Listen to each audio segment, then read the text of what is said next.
السلام علیکم ورحمۃ اللہ وبرکاتہ۔ ریڈیو HRDF میں آپ کا استقبال ہے۔ مثالی معلم،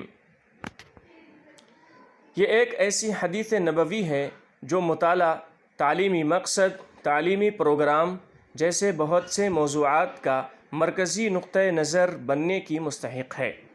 رسول اللہ صلی اللہ علیہ وسلم کا مشن جہالت کے خاتمے تک محدود نہیں تھا۔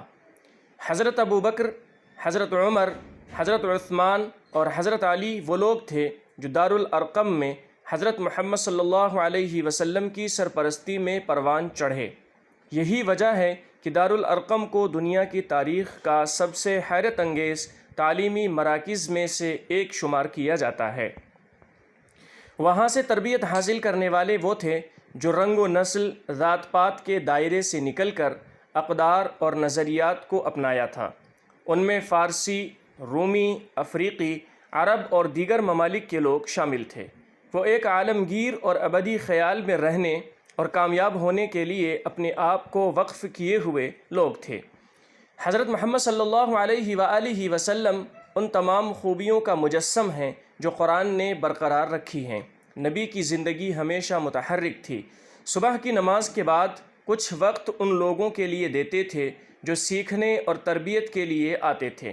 اس کے بعد وفد سے ملاقات ہوتی تھی اور پھر لکھنے والوں کو ضروری ہدایات دیتے تھے۔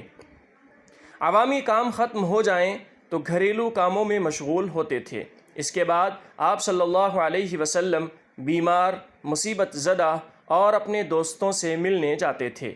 حضرت محمد صلی اللہ علیہ وسلم ہمیشہ چست رہتے تھے، کبھی تھکاوٹ کی شکایت نہیں کی۔ حق کا قیام اور باطل کا خاتمہ نبی صلی اللہ علیہ وسلم کا اصل مقصد تھا۔ رسول اللہ صلی اللہ علیہ وسلم ثقافتی انقلاب کے ذریعے سماجی تبدیلی کے خواہاں تھے۔ رسول اللہ صلی اللہ علیہ وسلم کا اصل مقصد ایک ایسی صورتحال پیدا کرنا تھا جہاں لوگوں کی جان، مال اور عزت کی حفاظت کی جائے، باہمی حقوق کا تحفظ اور ظلم کی روک تھام کے لیے ضروری حالات کو برقرار رکھنا تھا۔ نبی کریم صلی اللہ علیہ وسلم نے اس بات کی تصدیق کی تھی کہ اسی کے ذریعے امن قائم کیا جا سکتا ہے۔ یہاں کافروں نے جھگڑے اور ظلم کا راستہ اختیار کیا تھا۔ ان شیطانی ہتھ کنڈوں کی تباہی بنی نوع انسان کی بقا کے لیے ضروری تھی۔ اس چیز کو ضروری سمجھتے ہوئے حضرت محمد صلی اللہ علیہ وسلم نے جد و جہد کا راستہ اپنایا۔ رسول اللہ صلی اللہ علیہ وسلم نے 23 سال میں اپنا مشن مکمل کیا۔ سچائی قائم ہو گئی اور باطل مٹ گیا۔ جب وفات کا وقت قریب آیا تو نبی کریم صلی اللہ علیہ وسلم نے اپنے پیروکاروں کو یاد دلایا، میں الوداع کہہ رہا ہوں، خدا کی کتاب اور میری سنت کو مضبوطی سے تھامے رکھو تو آپ گمراہ نہیں ہوگے۔